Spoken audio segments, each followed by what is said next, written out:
all of that, those struggles can start to chip away at the dream, and because reality kind of sneaks in. But I think just keeping the eye on the big prize, like that's what really kept me going, is this day of like, one day this is all going to work and it's all going to make sense. I just have to keep chipping away. I just have to keep pushing the rock up the mountain. And at some point I'm going to see that vista, and just keeping your eye on what that vista is. And it's unique for everybody. But for me, that vista was working from home, picking my kids up from school, and making a difference in the world through food. And I think if you keep your eye on that mantra, that's what gets you through. That was Beth Le Menach, and this is episode number 153 of the Chopped Podcast.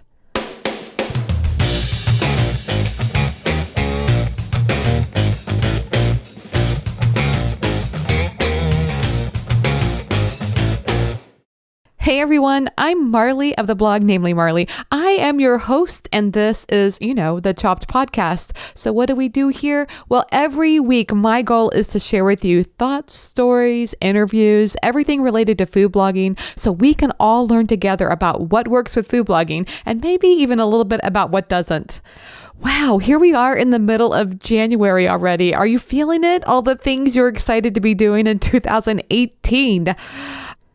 Is excited the right word? I'm not exactly certain on that. Sometimes I think it feels a little bit more like overwhelm. The other day I was in a meeting for something completely unrelated to food blogging. I'm on the park board here. It's a volunteer position here in my community. And we had somebody come from out of town to give a presentation. And after the meeting, he asked me what I do. And I told him that I am a food blogger. And his response was, "Ooh, sounds like fun." Yes, I imagine that it does sound like fun. That's exactly what I said. And that's exactly how I felt, because inside I think I was kind of chuckling like, yes, I think maybe people have this perception that all we do is just kind of spend time in the kitchen and talk about food. Actually, you know this. I don't have to tell you. We're preaching to each other, the choir here, right? That we know that there's so much work involved, and I think very few people actually realize this. So yes, food blogging is so much work. And I don't know about you, but I think right now I'm just feeling it. I think it's probably because I do have these big lofty goals, and then I see all the work that's, not in the way, but that's kind of laid down on the path for me to achieve those goals. And so I think I start to feel overwhelmed. And that's when I have to remember to find ways to have fun. So yes, I think he's right. Being a food blogger does sound like fun. So I have to work to create some fun too. And for me, sometimes that is like just turning on some great music. I really feel like that makes a big difference. And I forget about that a lot. And I don't know why that is. I have to actually kind of push myself to turn on some great music and have that going. It kind of just lifts my spirits. I also have this, like, it's a stepper, one of those old steppers that I have no idea. It's been around with me for a while. I don't know where I got it. Maybe a garage sale or something, but it's brightly colored and you can kind of adjust the height on it. And every now and then I've just been sitting too long. I can't take it. I get over there and I take several steps, and I feel like that kind of gets me up and gets me moving. And then, food blogging does start to feel like fun, and that's really good. And actually, it's a great place to be working from. Just creates, some inspiration for me. I was on Instagram recently and I saw this friend of mine who is an artist. Wow, she's just so talented, and she's always sharing her paintings on Instagram. And then she realized that a lot of her paintings have been yellow recently, and then she noticed that she had received a yellow flower from somebody, and she was really thrilled that maybe it was that yellow flower that caused her to be painting with yellow. And it made me think about how important it is to have beauty around. In fact, the other day I took some time out of work and just kind of cleaned a little bit, because I will tell you, that is something that goes away very quickly for me. It's like, I can very easily get into this get her done mindset. And I'm just like so zoned in on the computer that I just, it's like the day is gone and I don't even realize it. And I think for me, I have to, purposefully take some time away and just really enjoy cleaning and making my office look nice and creating beauty around me. And then I feel much more inspired. And I think I'm working from a place that feels much better. I don't know. I'd just be curious to know if that's how you feel as well. Do you feel that way? Do you feel like taking some time to create beauty in your life or finding ways to have fun makes a difference for you? I would love to hear from you. Let me know what you think about that. But But more than anything, I just wanted to say a big word of thanks to you, because I have to confess that, this podcast has been a great opportunity for me to connect with you. And it just means so much to me to be a part of the work that you're doing. And also, to be able to reach out to different food bloggers and talk to them about their processes and the things that they're doing that, can you imagine if we didn't have these kinds of opportunities to interact with each other? We'd just be so alone. And I love the fact that food bloggers can be so collaborative and really help each other. I don't know. I just think it really makes our industry even that much more special.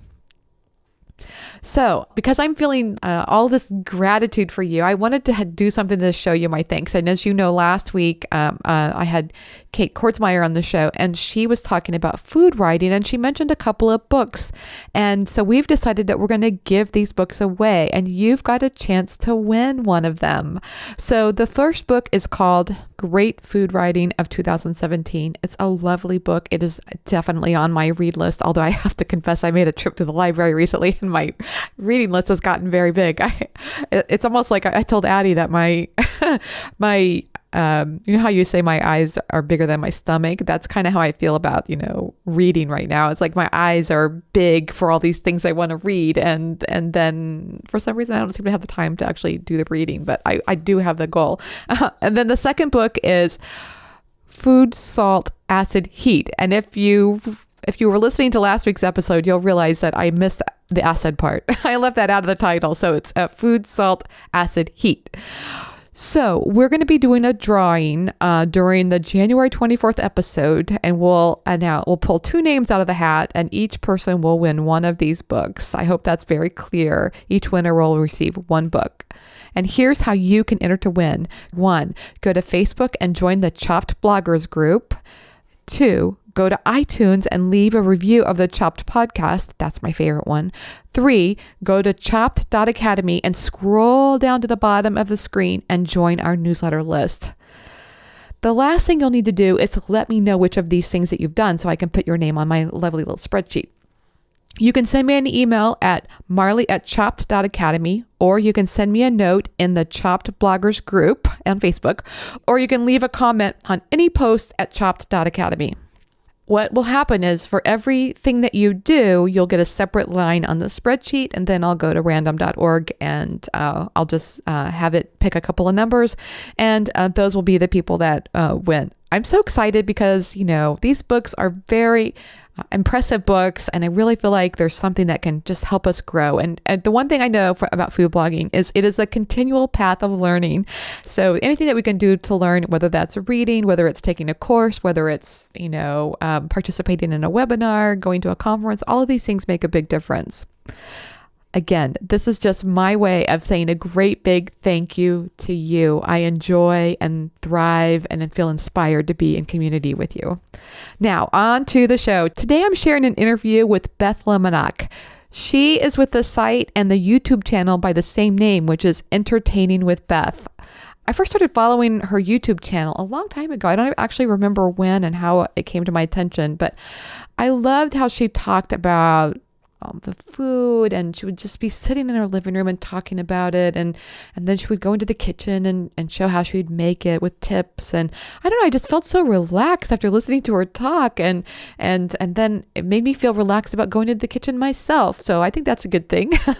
And then one day, I don't know what happened, but I just decided to reach out to her and to ask her to be on the show. And as luck would have it, the very day I interviewed her was the very first day that she was home as a full-time food blogger or food blogger / YouTuber. How exciting. I was so glad to share that first morning with her. It's a very special time. And for years, she had been getting up at like 4 a.m. And editing videos and doing all of the work for her food blog and YouTube channel, in addition to going to her full-time job and being a mom and being a wife and everything else that we have to do. So I was so glad to be there with her on that day. And then also, it was her first day to get to actually pick up the kids from school herself. So it was just such a special time. And it just, I don't know, brought tears to my eyes even just to imagine how excited she felt and how, what a great opportunity this career had provided for her. So Beth talks a lot about the commitment that she went through to get to this very point, how she diversified her revenue portfolio, that she wanted to be comfortable quitting and knowing that there are going to be ups and lows in each part of the revenue that you've got going on. So it's good to have that diversified. I thought that was really smart. And we also talk about the tricks to success for creating video. We're all doing this right now. And she talks about the differences between video that you might create for social media versus something like YouTube. And I think from her perspective, that hands and pans shot, the typical top down looking at the food being moved around, is something that's pretty replicable by just about anybody. And you can really stand out by having yourself in the video. And especially if that's something, if you aspire to have your videos on YouTube. She also talks though about how she uses it for both. She'll shoot video and she's able then to edit it to fit on both YouTube and social media. So I thought it was a very great discussion, very pointed about video and very helpful.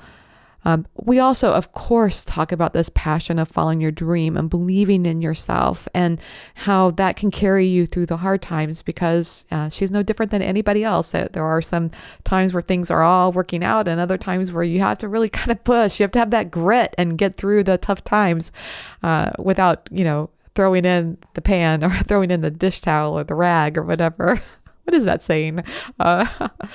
Well, anyway, whatever the saying is, we talk about not quitting and sticking with it and really, believing in yourself. I just left that conversation feeling so inspired. Do you feel it too? Just hearing me describe it, I bet you feel inspired. Can you imagine how you're going to feel when you listen to her talk? It's so good. So let's get straight to it. Here's today's feature interview with Beth Le Menach. Hey everyone, I'm happy to have Beth Le Menach. She is of the site Entertaining with Beth, and she's on the show today. Hey Beth, welcome to the Chop Podcast. Hi Marley, thanks for having me. I'm so glad to have you on the show. And, I know we have a lot of fun stuff to talk about, specifically as it relates to your work with video and YouTube and all of that.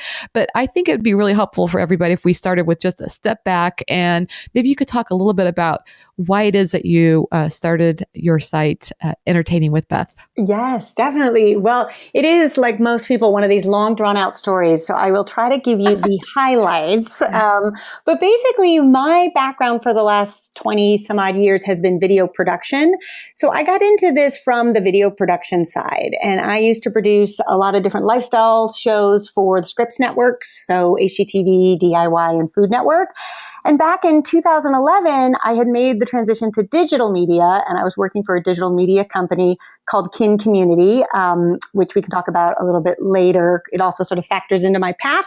But I was working for them, and they got a grant from Google to launch a YouTube channel. So back in 2011, Google was giving lots of funding to media companies to launch YouTube channels. And so that's when the boss of the company came to me and said, okay, launch a channel that women are going to love. And I was like, oh gosh. No problem. Yeah, that sounded like a really steep task. Not to mention the fact I knew nothing about YouTube. It was at a point where not that many people were watching it. I was like, oh, it's filled with cat videos. I don't really know.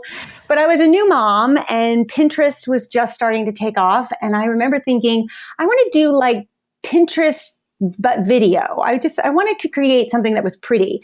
So I convinced my boss to buy kind of all new cameras and really kind of upgrade the production quality. I didn't want to shoot in studios. I didn't want to do those kind of dump and stir cooking videos. I didn't even want hosts. I wanted just real people that had real passions. So whether that be, the cool mom at my preschool or fun food stylists that I knew or really interesting prop people that I had worked with that were actually really crafty.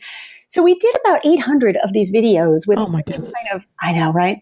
All these kind of just random people that were talented in their own right and called it King Community and launched this channel. And about halfway in, we were kind of desperate for content. And I was like, you know what? I love to cook. I've cooked my whole life. Come to my house. I'll share some recipes and we'll continue to kind of chip away at this hour requirement because Google had us tied to a requirement of how many hours we had to upload. And yeah. And I said, you know what? I think we should just do what I used to do for the Food Network, which were create these half-hour entertaining menu shows where you would show everybody everything that went into putting together a meal. So I can remember my crew at the time saying, oh, no one's going to watch that. That's like 20 minutes video on YouTube. No one's ever going to watch that. And I was like, no, I think they will. I think they'll watch it. Like if we tell them, how to put it together and get the game plan and really kind of spell it out for people. And I said, look, I'm free. Come. It's not going to cost you guys anything. Let's just give it a try. So long story short, we did about 16 of these menu specials, everything from like Thanksgiving for rookies to, the Christmas brunch, Halloween for grownups, all these different specials. And they started to do really well. And that's when my boss turned to me and said, do you want your own YouTube channel? And I was like, yeah, I kind of think I do. So that's sort of the long drawn out version. But once we launched that channel, I realized that there was like this whole generation of young women that not only did they not know really how to cook, but they didn't know how to entertain. And I thought that was something that I could really do because I had grown up in a house that always entertained. My parents were always throwing dinner parties. And I just took it for granted that people knew how to do this. And it sort of made me a little concerned in that there could be a generation growing up that didn't know how to welcome people into their homes. And that's where this sort of idea for Entertaining with Beth was born. So did your YouTube channel then, was it your own or was it kind of owned by the company? Yeah, that's a really good question. It's definitely part of the story. So no, it was not my own channel. So this was owned by the company and it was just part of my job. So my job was to post a video a week and it was like the most plush assignment because here I got to do all the fun things like come up with the recipes and be on camera, but I didn't have to shoot any of it. I didn't have to edit any of it. It just was all done for me. And that is so not the YouTube way. I sort of felt like the trust fund baby. I didn't really have like the real YouTube experience in that first early year. But then came the rude awakening about a year down the road when I had gotten the channel up to 50,000 subscribers. It was still owned by the company. And then my boss turned to me again and said, you know what? We have some other things we need you to focus on. So we're not going to produce content for the YouTube channel anymore, but you're free to do it, but you'll have to pay for it and figure out a way to upload the content. So I was like, oh, that was like the biggest letdown. And I thought, well, I've got 50,000 subscribers. Like, I can't let this thing die. I really loved it. I really loved connecting with an audience and sharing recipes. So I got to figure this out. So I said, okay. So they gave me back the channel, but they own a small percentage of it in it. So they're still sort of partners, but it was really up to me to kind of sink or swim. And that's when I just did what every other YouTuber does, which is invest in a small amount of equipment, which was kind of a killer because I didn't get to have the fancy cameras with the beautiful equipment and the crew of 6 that arrived. I had to figure out how to edit it. But because I still had a full-time job, that meant getting up at 4 a.m. every day to edit these videos. Yeah. And so I did that for about 6 months until I got to the point where the channel was at about 100,000 subscribers and was making back enough money to at least hire the crew back. So that was like a huge milestone for me to like hire back the same crew that had shot my videos. And I remember the night before thinking, oh gosh, are they really going to come? Are they really going to show up? Like it's me paying for it. Like, am I still going to get these great guys? And sure enough, at 6 a.m., they all arrived and it felt like Christmas morning. I just felt like, oh my God, the Marines have landed. And I was off the hook of having to shoot it. But then I still had to edit it. And I've done that ever since. So, I mean, it's really been a process of eat what you can kill. So whatever the channel made, I could pay for.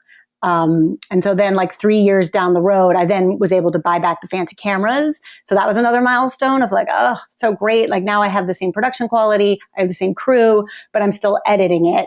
And hopefully in the next few years, I think I'll probably give up the editing. But to tell you the truth, it's really where the videos come together. And I really do like that process of it. So I can see your dilemma there. It's like you really want to not have to do that, but at the same time, you love the feel of being that intimately involved in the decisions being made on the editing. Yeah. And sometimes, I mean, I have a really talented editor. He's amazing. Don't get me wrong. And it's great. Like when I have brand content and I really want it to the sound to be perfect and the color correction to be perfect, I let him edit it. But there is always that part of the food person in me that's like, oh, that's not the best angle of the chicken, or oh, that's not exactly how the tomato looks best. So there's like food decisions that go into the editing, which even the most talented editor may not know if they're not developing the recipe and as connected to it as I am. So yes, I completely understand that, and I get that. It's like, it's just, I guess the thing is you could hire somebody eventually and train them so that they understand what you want, but that takes time. It does take time. It does take time. Yeah. And it's so much more cost effective to do it myself, let's be honest, Oh, yeah. So, it's a choice to true. make. Yeah.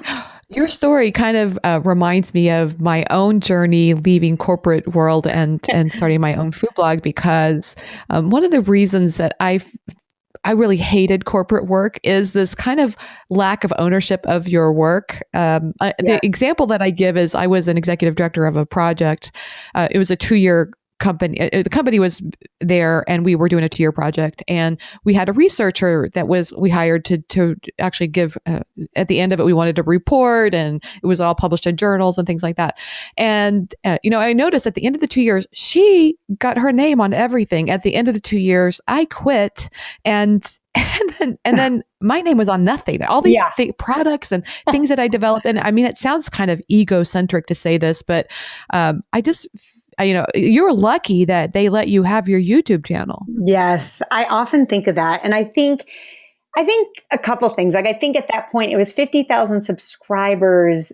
I could have just started a new one. Like, I could have done that. And I think they probably realized that, like, it might be nice just to have a percentage of something that's succeeding rather than have her do something totally new that we may not have a percentage. And I had worked at this company for 8 years. So I had very strong relationships with the CEO and the people that ran it. And I think that also helped. And it just wasn't making enough money really to feel like they were really giving anything up. So it just, the stars aligned and it just sort of worked out. And I think it's been a great partnership so far. And, hopefully one day it'll be with it.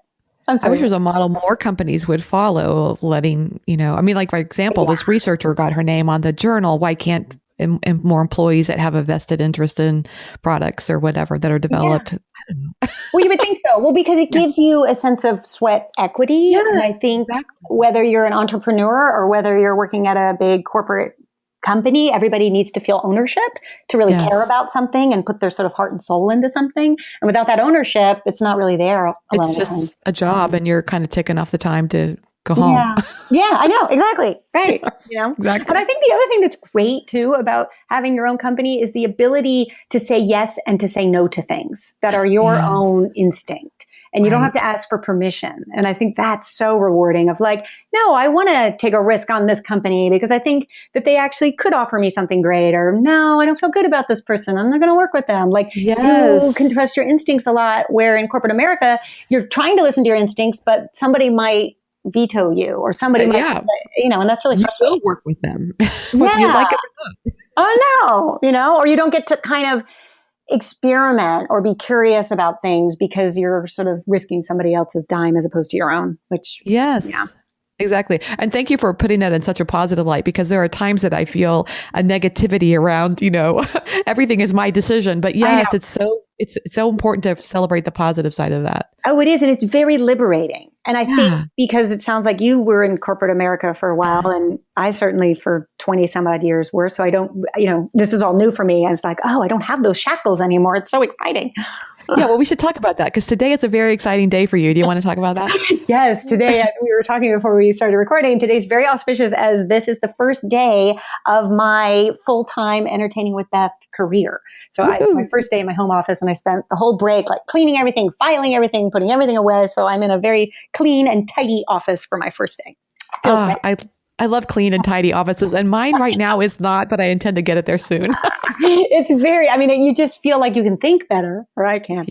I have read that the subconscious works in images. And so I do feel like there's like when your office is clean, I feel like it's sending a message to your subconscious that, you're doing the right thing. I don't know. Exactly. And that your brain is clean. And then you can think and have room for new thoughts. Otherwise, it's crowded in there. Yes, I totally agree. And if it feels beautiful, then, you feel like you want to work on beautiful things. I mean, it all works together. It really does. Yes. So are you pretty excited to be here at this day where you're launching full time? I am. To be honest, I was just, it was this day, and the fact that I get to pick my kids up from school. Like that's really, I think, the heart of all of this is one day I was just going down the freeway with my 2-hour commute and living a crazy life. And I just thought, I can't keep doing this. And like the biggest feeling of luxury to me is being able to pick my kids up from school every day. I know that sounds really like basic, but it really was. And so when I think of today, when I think of coming to this day, it was always like, I get to pick my kids up from school and I get to cook them dinner on time and I don't have to do this crazy commute. And so it was a lot of hard work to get here. And I think now, just like any goal that you achieve, there's like another mountain to climb. Now I have to actually turn it into a successful business, which that's the next summit. Yes. But I think I can get there. What were some of the milestones that you looked for? I mean, obviously there were these goals of you want to pick your kids up, you want to have your life, you want to have more time to contribute to your work. But were there some milestones that you were looking at before you felt like you could make this decision? Yes, it's such a good question. And also because, I'm not an 18-year-old YouTuber in my bedroom just looking for pocket money. Like, I am an older YouTube in the mid to late 40s, we'll leave it at that, with a husband and a mortgage and school to pay for my kids. So the stakes were higher for me to quit the day job and health insurance and all of that. But when I realized that I had made my year's salary, half of it, in a year by just doing something that felt like, with my backhand, that if I spent 100% of my time instead of like 30% of my time, could I even get to my full-time salary or even beyond? And that's when I thought, okay, if I could get halfway there by just spending a percentage of the time, I think I'm confident I could get all the way there by spending 100% of my time. So that was like milestone number one. I had to sort of, I think, show that to my husband so he realized like, okay, we're not jumping off a cliff here.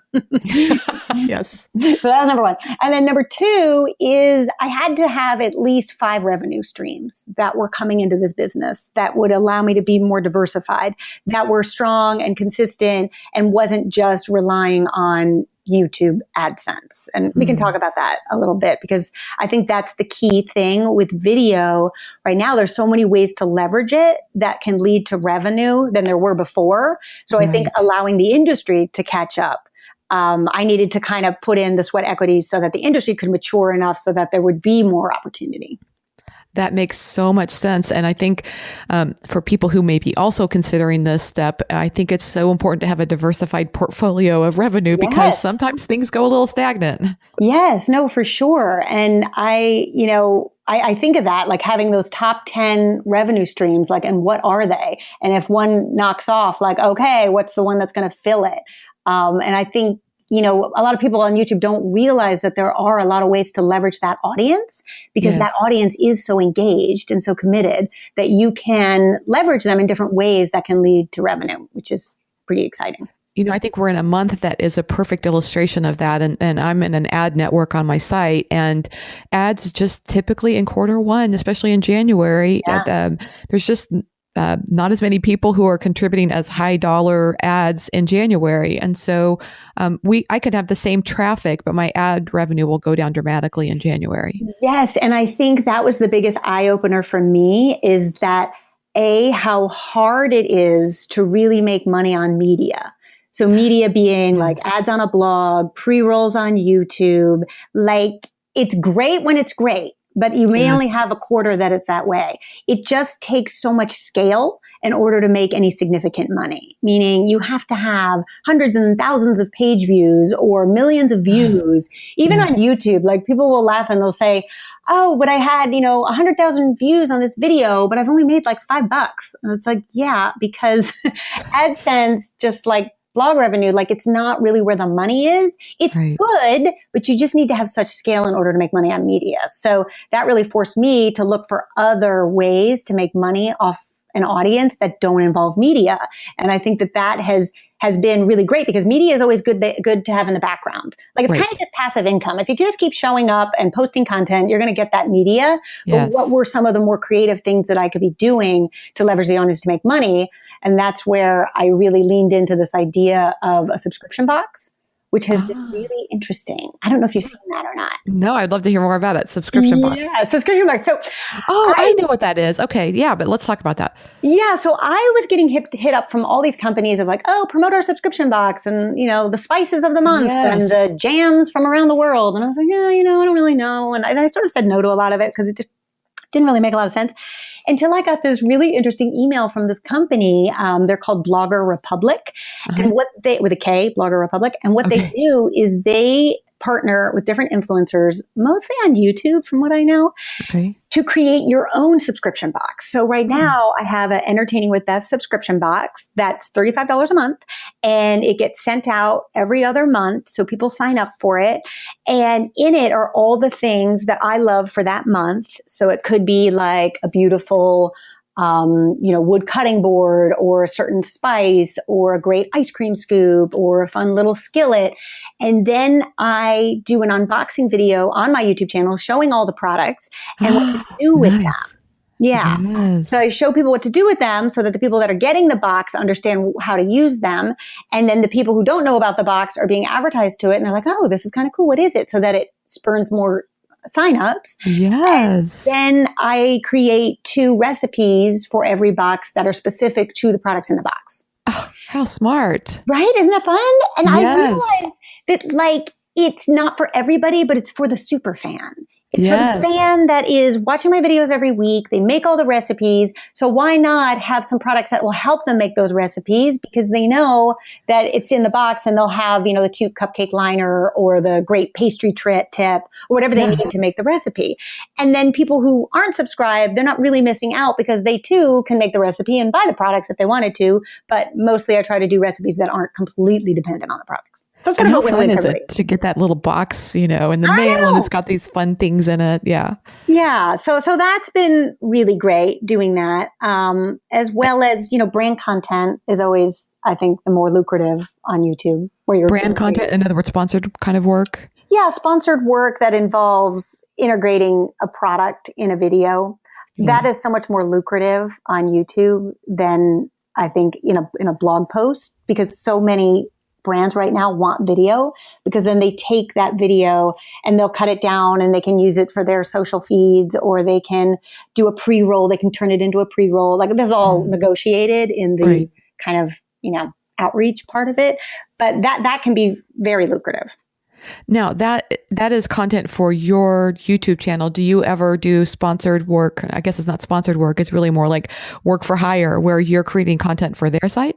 Sometimes, like, it depends on what it is. I usually, and I don't know if this is just me, but I'm sure other people feel this way, where you kind of just want to always own your content. Yeah. Like, I think selling a recipe, like, it feels like putting children up for adoption in a weird way. I don't know. It's sort of like you just spend all this time developing a recipe or creating a video, and then it goes out in the world and you don't know how they're going to be using it. I mean, certainly there are licensing terms that you can put into an agreement, but I don't know. I try to own my content and then license it to them for, like I said, amount of time.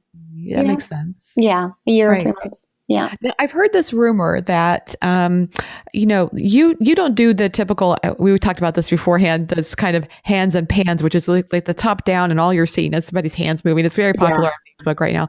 You do your video and your, recipes it really feels like I'm in your home. I'm seeing you, you're talking, you're sharing about the recipe and showing how to make it.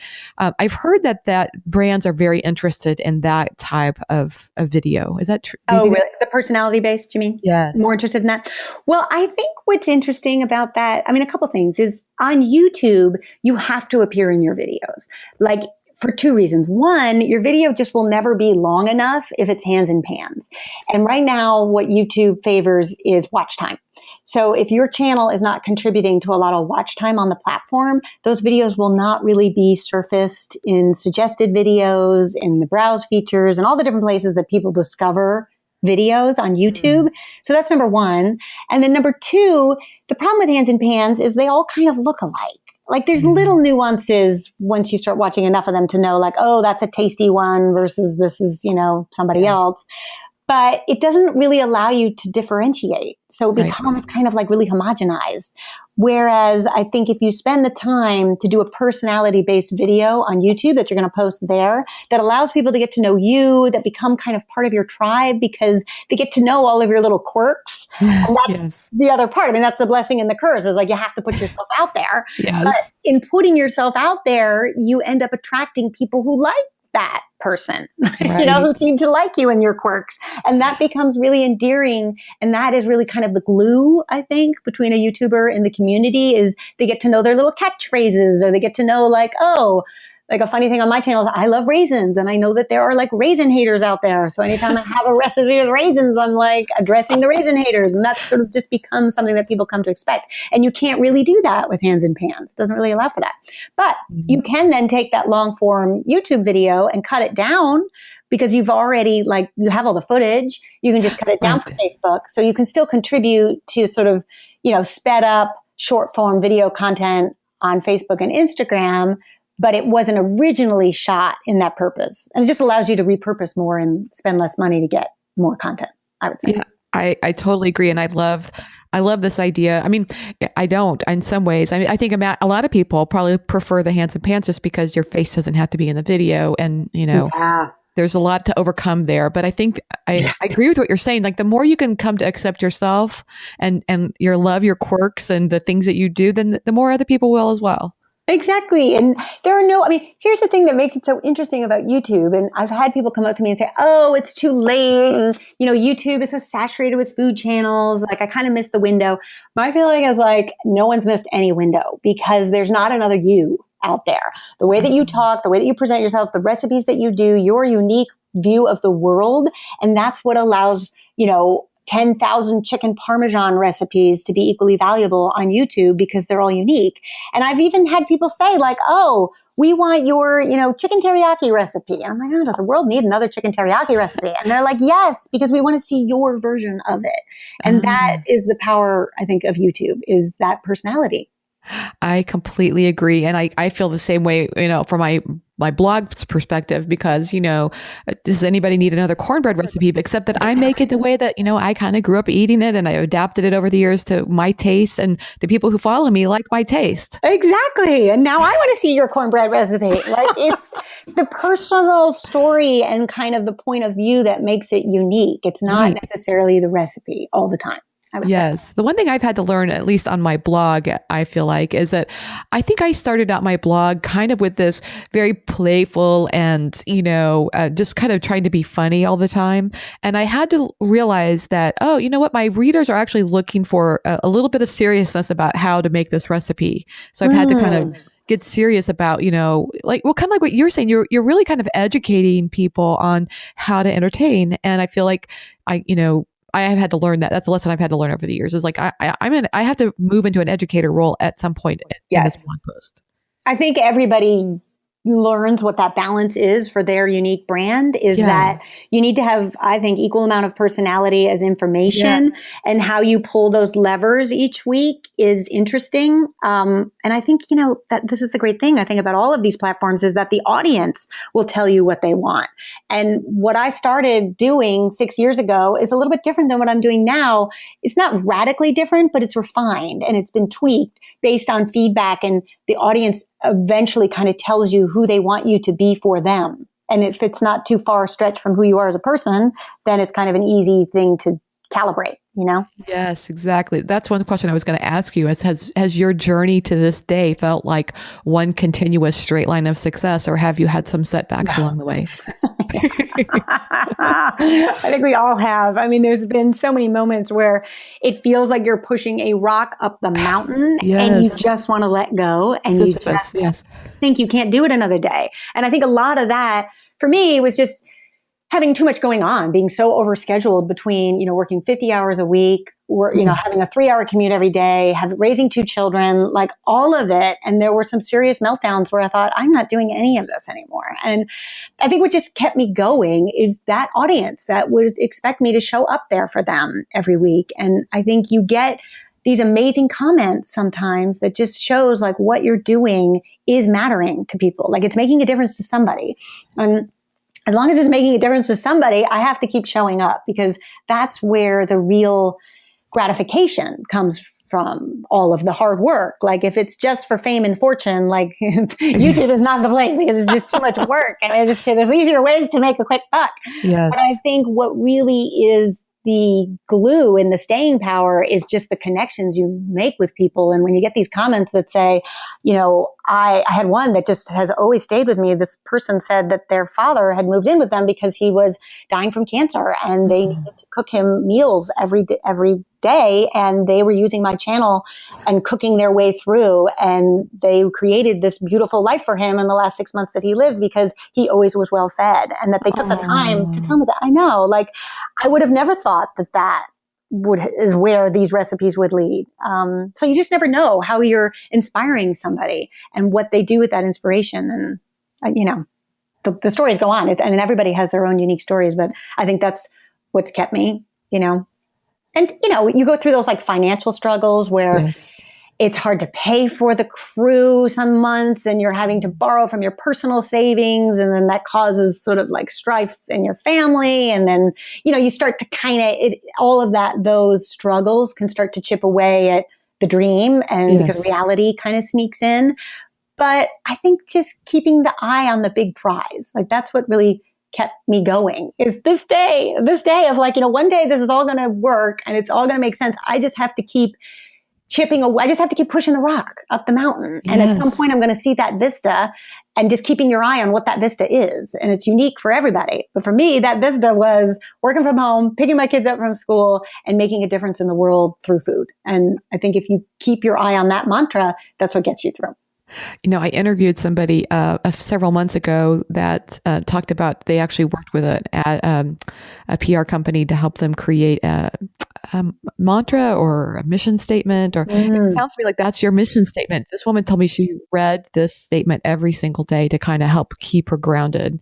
Oh, that's great. I love that one. Yes. Yes. Well, and I think you just said it right there just a minute ago. I can't repeat it, but it's so good. And I feel like I could do that too. I could have that just every day as a reminder, because things do get really hard, and you do kind of start to think what am I doing? I could just go get a job and have benefits and a regular salary. I know. But no one would be happy with that. That sounds too predictable. I think I'm ruined, to be honest, for corporate work at this point. I know. Well, and I think it depends on where you are in the point of your life. I think in my early years, that's what I wanted. To me, that was success, is getting that corporate job with the benefits and the stock options and all of that. That sounded really good. But then as you get older in life, you start to look back and you start to think, what is this all for? What is the legacy I am leaving? How am I making a difference? How am I making the dent in the universe? I think is what Steve Jobs used to say. And for me, it was I need to be teaching people. I need to be inspiring people. I need to be making people's lives better. That's what's going to be more important for me in the final chapters. I'm not there yet, but as you get older, you start to think about what is the legacy? And the other quote I love, this is another good one, when it gets hard, is, if trailblazing was easy, the road would be paved. And it's not. And it is a bumpy road. And so when you're in the thick of it and everything seems to be falling apart, you have to remind yourself that you're building something. And just like a construction site that's a big mess until you end up seeing the house that's framed, you're going to be in a mess for a little bit while you're building something. And, construction is messy. But at some point, you will have a beautiful house and you'll be able to look back and think, wow, I built that. It was me that created that. Wow, that's beautiful. I just want to sit and take that in. That's really... It's something to remind yourself of. Yes, things get messy along the way, but you're working towards a better plan. So that's great. Yeah. So you can't give up. Okay, not giving up. That's great. So I'm just curious, do you, in addition to the work that you do on YouTube, are there some social media accounts that you're participating in as well? Yeah. I think in the beginning, everybody thinks oh, I'm going to take my YouTube audience and send them to Facebook and then send them to Instagram and send them to Pinterest. And what I've actually learned over the years is that they're all separate audiences. There might be some crossover, but most people have their platform that they like and they kind of stay there. And I found it to be really difficult to move audiences across platforms. So I sort of treat them all differently and do kind of the best practice for whatever that platform might require. So I do. I cut down my videos and I post them to Facebook. I have certain cross-posting partners that I work with. Do you know how that works on Facebook, the cross-posting tool? Uh-huh. Yep. Yes. Which I think has been great too for building audience, although Facebook is always switching things up. I So know. sometimes it's great and sometimes it's not great, especially if the partner's content doesn't perform well for you on Facebook. Yes. I've seen that my next few posts have a hard time gaining traction like they might have. So I don't know. We'll see about that. But I do think posting regularly on Facebook is important. And the other thing that's interesting about Facebook is soon it will become another monetization strategy. Really? Yeah. Oh, I can see. Yes. Yeah. And that's where it starts to get really interesting, I think, for video creators, because video, let's face it, it is expensive. Like Right. it costs money. And if you're doing it yourself, it's only going to be kind of as good as you can make it. But a lot of us food creators are kind of food people first. And the technical side of it is like a learned skill. Not saying you can't learn it. You definitely can learn it. But I think if you're appearing on camera, having to shoot yourself is challenging. I know for me it was. Yeah, I've heard that a lot of brands are interested in working with bloggers on Facebook Live. And I could see that be an area you would do very well. Yeah, it's so funny. I kind of cringe when I think of live video. I don't know. It's not something I have run to go do, but I do know it's been very successful for people. And I guess you can never say never, but for the moment, it might just be the producer in me likes to have more of a controlled environment. Yes, I can get that. Yeah. So for now, I don't think I'm going to be doing that, but we'll see. You never know. Yeah. You never know. That's right. You never know. What about your cooking bona fides? I mean, you said that you've always been interested in cooking. Were there some things that you felt like you had to learn in order to be, this entertaining with Beth expert? Yeah, I think learning how to recipe write. Do you know what I mean? Yes. Like be consistent in the way you explain the method, being consistent with how you list out the ingredients, learning that certain things have to be universal. So knowing that a lot of these platforms are international. And I've found it interesting that powdered sugar, confectioner's sugar, what is the other one that people always say? Confectioner's sugar, powdered sugar. There's one other term that people use. That's the same product. Yeah, that's the same product, or like cornstarch and corn flour and all these things. So you have to kind of make sure that everybody can understand and to put all the recipes in both US and metric. Right. Yeah, because you don't want to alienate anybody. You don't want someone to come to your YouTube channel and think, oh, this is only for Americans, or, oh, this blog is an American blog. Like you want to make sure that you can feel as global as possible, just because the audience now is so global. Like even on YouTube, only 40% of my audience is US based. The rest is from all over the world. That's amazing. Yeah, I know. It's another layer of complexity for the recipe itself, though. But, also another thing I've had to, remind myself is that a lot of people come with minimal cooking skills. So you really need to explain when you're saying, how to chop something, exactly what you need. Right. And that's also a balance too. I remember one of the funniest comments I got, because I would do that too, really break it down for people, realizing that a lot of my viewers were beginners. Yeah. Until I got this comment that said, why do you talk to everybody like they're a sixth grader? You gotta love the wisdom of YouTube. It is hilarious. I mean, the comments alone, it does allow you to develop thick skin, because there are some classic comments that appear. And it made me realize oh, maybe I am making it too rudimentary for people. So it's finding the balance. Well, the nice thing about YouTube, though, is that there's less room for misinterpretation, right? As a blogger, I get a lot of comments from people who are like, this recipe didn't work out. Well, it's frustrating because I don't know what they did, maybe they didn't have the oven hot. Maybe their oven isn't hot enough. That's very possible. Mm-hmm. Yeah. And I think internationally, when you say use salted butter here in the States is just more flavorful. I don't actually taste the salt, but if you say salted butter in a place like France, or Ireland, that butter is really salty. Oh, so you have to kind of, just be cognizant. And I think certain ingredients aren't universally kind of loved internationally, where we might eat a lot of peanut butter here or pork, but in other parts of the States, people aren't really eating that so much all the time. Or alcohol, that's another one. You put alcohol in recipes on YouTube, you get a lot of people that don't drink. Right. Either they're from Muslim countries or they just don't drink. So you have to always have an alternate. Yes. So you learn these things the more you do it.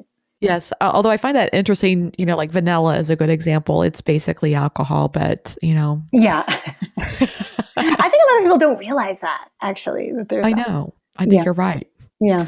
Yeah. Mhm. So I'm just curious, based on, everything that you're doing and have you ever thought about you would also want to have an accompanying blog that goes with your YouTube channel?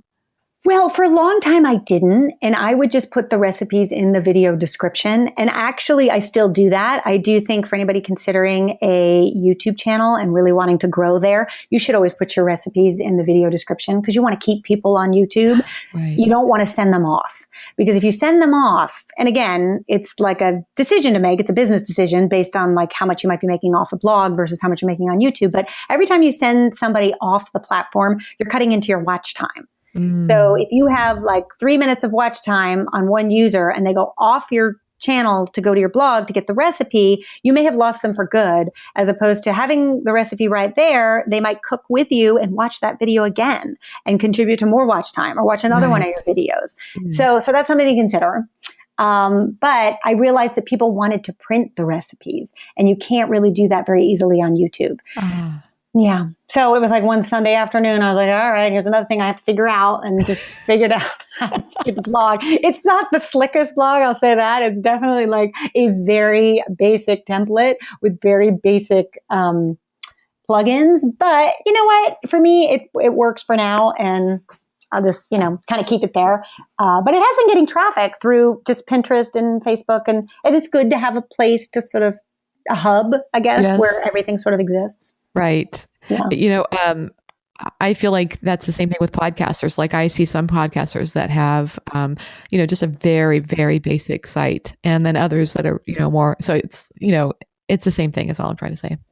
Yeah. And it just depends on like where you feel the focus needs to be. And for me right now, but actually that is a Q1 goal, is to figure out how to make the blog more robust, because I have seen like it every year, it just contributes to more and more revenue that I thought, if I really put some attention to this, maybe, I could really turn it into something that would be equally valuable. So yes, exactly. And it's kind of like what you were saying earlier. It's the one thing that's exciting about being self-employed is that your potential for income is kind of limitless and not, unlike a lot of professional careers. Yeah. And I just haven't put a lot of effort into that because I was always in survival mode. I think when you have a full-time job, like there is a finite amount of time that you have to spend on these little passion projects. And for me, it was 4 a.m. to 6 a.m. and maybe an hour or so before I go to bed. So that's not a lot of time, assuming that I have to edit a video every week. So the blog was really just like, throw up my video and get it on there and just don't do much else. But now with more time, I can really hopefully turn it into something more. Do you think that's been one of your keys to success has been, consistency? It sounds like you were doing a video every week for sure. Yes, it really is. It's key to success for a couple of reasons. One, on YouTube, you have to be consistent. So what I like to say is the YouTube algorithm takes attendance. And if you're not there, you get a little ding. So you just have to work twice as hard the next week to get as many views and as much watch time as you did the prior week. And it still can take a lot of time to recover. Like there are YouTube channels where people will be really consistent. They'll upload every week. Then they'll realize, this is kind of hard. And they'll take a month or two off. Then they try to go back up. And then it's like harder. So then they get even more discouraged. And they're like, forget this. I'm only going to do it once a month. So that kind of erratic uploading on YouTube is never going to allow people to succeed in the way that they would if they really showed up every week and was consistent even to the day and time. I've heard people say, you even have to be consistent to the day and the time, so that if somebody is looking for that chicken teriyaki recipe and there are 4 recipes that have equal amount of engagement and maybe views, the channel that is consistent, that's another signal to the algorithm that, we want to suggest this video because they are consistent on the platform, which, they're not giving gold stars. It probably backs into some business model for Google in that, we're making more money because this channel is more consistent. We want to reward this, so. So there's that. And I also think just human nature dictates if you get yourself into some kind of a schedule that is, does not waver and you keep doing it. It's that idea of, what do they say? Like, not consistency, but it's habit forming. And things that are habit forming are easier because you don't have to like get yourself out of inertia to do it every week. It's just part of what you are and what you do. And this is how it goes. And you just know that this is what you have to do every week. I love it. And I love what your point here, it can apply to podcasters. It can apply to food bloggers, like on a blog. It can apply to social media as well. I think there's some benefit to creating a schedule and having some consistency. Yes, and stick to it. And it's very rewarding too, and you'll see it becomes easier the more you do it. Like the more consistent you get and the more you just keep showing up, that eventually it all starts to build like a little castle. You do start to sort of create your little castle over time. Yeah, I like to think about it. I don't know. I love tennis. And so anytime I'm learning something new, it feels very awkward and weird. But the more I do it, then the better I get at it. Yeah. And so that's kind of what you're saying here is it may feel awkward at the beginning doing once a week. And then after time, you kind of get into a routine and you get it figured out. You do. And the same is true, I think, about being on camera. Like, I think when people, if there's anyone out there who's like, oh, but I love the safety of hands and pans. I love to not show my face. Like those first couple videos where you start to show your face will be kind of like the first couple pancakes that you just kind of have to throw out. Like they're not going to be good. Like they're not going to be perfect. You're going to feel really awkward. There's something so unsettling about looking in a glass lens and trying to talk to it. Like it's so unnatural, but it does become easier. And I think one of the things that really helped me is I would spend a lot of time on the phone with my sister who lives out of state, explaining recipes and talking to her about it. And we would get really excited about, oh, you're going to love it because then you do this and blah, blah, blah. And I would just think of her. I would think about the phone conversations we would have and imagine that I am on the phone because you can't see that person either when you're on the phone. Yeah, talking to her and looking at that lens. And that made it easier. And then I think the more you get to know your audience, because the same people will show up every week, you start to imagine them and their comments. And I think, oh, it's Diana from Brazil and Roddy from France. And so that you're not talking to nothing. There is someone out there and you've started to get to know who they are. And so you can imagine them too. And that's the other kind of hurdle that you get beyond once you know the audience and who you're actually talking to. Well, so it does get easier. Because at some point you have to decide who you're going to be on camera. I mean, I think about that on the podcast too. Like, I mean, I feel sometimes guilty that I'm on my podcast. I'm always peppy and bright, and I'm not always peppy and bright day to day. Is that inauthentic of me? But I feel like I've created this personality. It is authentically part of me that's excited about food blogging, and that's who I am for this podcast. Is that kind of what you do for Entertaining with Beth? Yeah, I think I love that quote, just be yourself because everybody else is taken. Like, and I'm not a good liar and I'm not a good actor. So it was really hard for me to be anybody else. So I was just sort of me and my own sort of weird, quirky self, and attracted other people that liked that part of me because it has to be sustainable. And if you end up trying to be something that might be a stretch or might feel uncomfortable, you're not going to want to do it every week because it's going to put you in a place of uncomfortability, you know? And then at some point you might not like that personality and want to change it, where it's like, it's really hard to change who you already are. Like even if you wanted to. It's hard to change that. That's right. Just be yourself. That's why I just went with me because I knew I could always do that. Yes. And, not worry about trying to be like everybody else because I didn't know how to do that. So. I love that. Okay. So I love to talk about workflow, and I've realized this is kind of a tough question to ask you because, here you are at a new part of your journey and your workflow as you've had it in the past has been different, but do you envision a workflow for yourself, and what does that look like? Yeah. I mean, there's definitely a workflow with the video, which I'm happy to share. I think what I'll end up doing is a new workflow that incorporates more growth areas, like spending more time on Facebook and spending more time on Pinterest and all these little growth areas and email lists and all these things that I didn't really have time for. So incorporating them into the flow more. But basically my flow as it's been for the last 6 years has been about a month before I know that I'm going to shoot, I develop the recipes. And that takes the majority of the time because, as you know, when you develop recipes, the first one is not always the best one. And you want to make it a few times and, it should have more sugar, or, less chocolate, or, and you kind of go through that whole thing.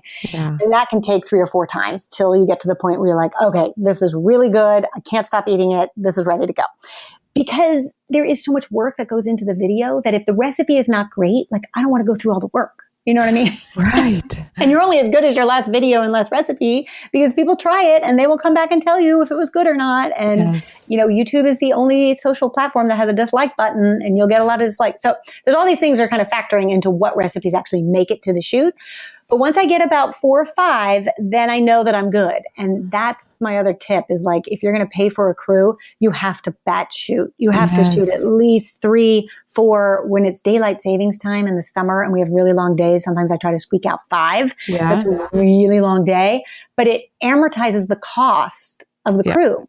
So it just makes those videos less expensive, And I'm sure you probably have thought out the process of each shot too, right? So that you know exactly what you're looking for on each recipe. I mean, the recipe itself sort of dictates the shots. Yeah. So the way that I do it is I do all of the on-camera speaking part first part of the day. And then we break for lunch, or usually we'll try to shoot one demo, then break for lunch, and then do all of the demo part. So that when I'm editing, I have 2 angles for the food. So I do a wide shot and a tight shot. Okay. And then I have my interview footage. So I basically have 3 angles that I can cut to at any given time. What's the interview footage? So the interview footage where I'm actually sitting in the chair describing the recipe. Right. Okay. Yeah. Gotcha. Yeah. And so, but I think, anybody who's done video, you realize, at least the way we do it, we oftentimes, like if we're making a banana bread, we actually make a banana bread first so that we have a finished bread to pull out, Yes. So I do it. I mean, the nice thing is you don't need to actually, for me anyway, I don't need to do separate hero shots because I just use the hero that I do in the shoot. Right. So if I'm doing banana bread, we shoot all the footage for the banana bread, and the guys are shooting it in real time. I'm really making the banana bread. Right.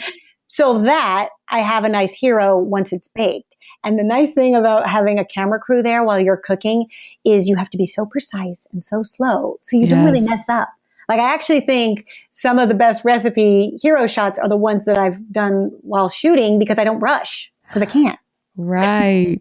So you're like really about the need for patience. So you're like really patient. You're going along, and then once that banana bread comes out of the oven, then you have your nice video hero because you have to do the video hero of it, and then you do the still. So then I have my cameraman take a still of it, and then I basically have all the assets I need to edit for my YouTube video. So I spend the week editing, and then I upload the video to YouTube, and then they like to say on YouTube, like only 50% of your job is done when you upload that video. That makes sense. Yes. Yeah. The other 50% is showing up, answering comments, putting in all the metadata.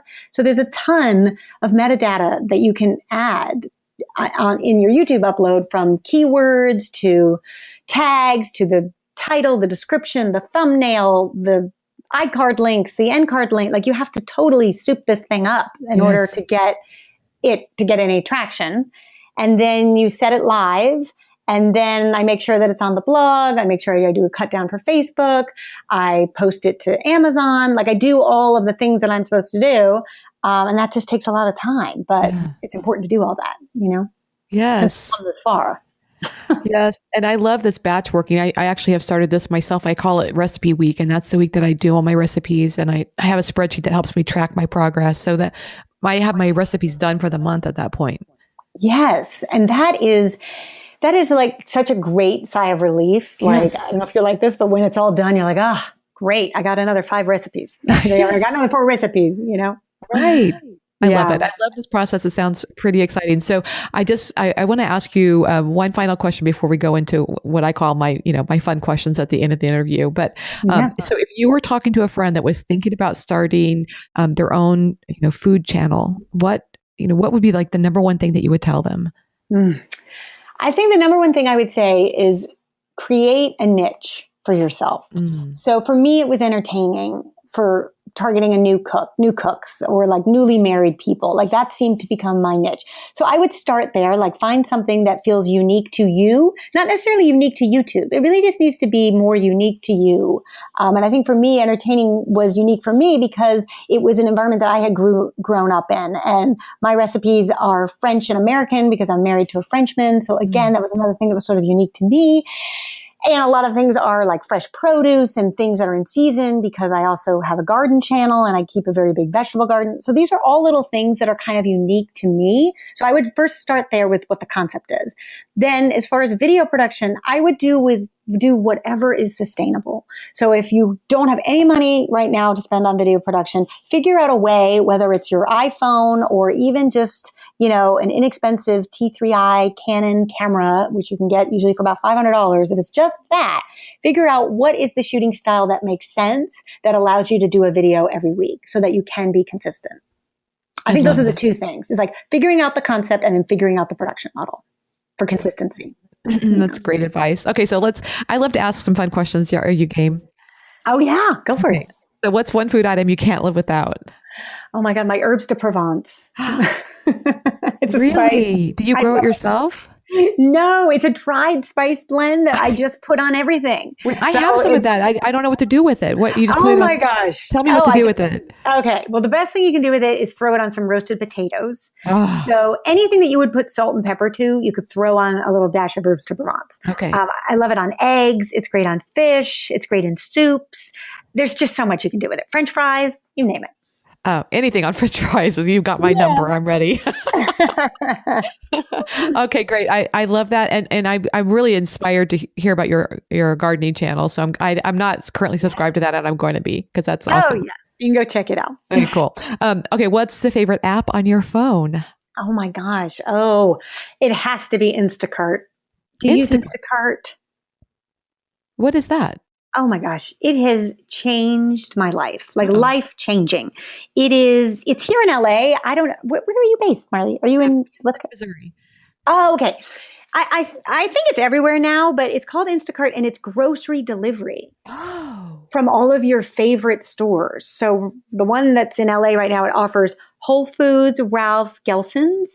So I don't know if you're like this, but anytime I'm shopping for the week or shopping for my show, I end up having to go to 3 different stores. Yep. And it drives me crazy. And I've got 2 kids in tow and it's just like a nightmare. It used to be horrible. Saturday mornings, this is what we would do. Where now I just go on Instacart and I place my order to all of these different stores and I set it all for 3:00. So I know on Saturdays we have to be here at 3:00 and all the deliveries start arriving. I love it. You have to pay like a tip. And they also have a service fee, which you can waive, which is a little bit weird. I don't actually understand that part, but you can waive it and then just tip them.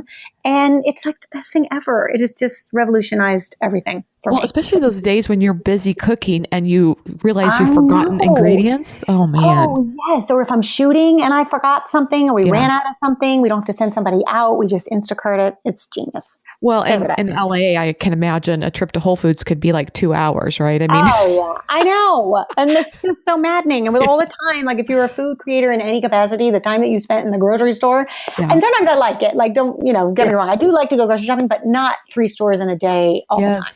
Yeah. I love it. I can't wait to check it out. That sounds like a great app. Oh, you'll love it. Yes. Okay. I can't imagine you have time for this, but I'm going to ask you anyway. Do you have time for TV at all? And if you do you have a favorite show you want to share with us? Oh my God. It's so sad and pathetic. I feel so out of the pop mainstream because I don't know any of these shows. And it's one of my New Year's resolution is to get involved in one of these series. Because watch more TV. Watch more TV. Because we're cord cutters. So I don't get traditional TV. Yeah, so, we don't either. Yeah, so it's all these Netflix series that I want to do. I mean, the last series that I really love that I watched religiously was Downton Abbey. I just love that. Yes. But I dropped off at season 3, so I don't know. I have a lot more to catch up on, but yeah. Well, I don't know if you've watched the British baking show, but that's a very good show. Yes, my kids love that, and sometimes I do catch them watching that. So yes, it's very nice. I also am just a crazy nut for Jane the Virgin. It's on Netflix. Oh, okay, I'll check that out.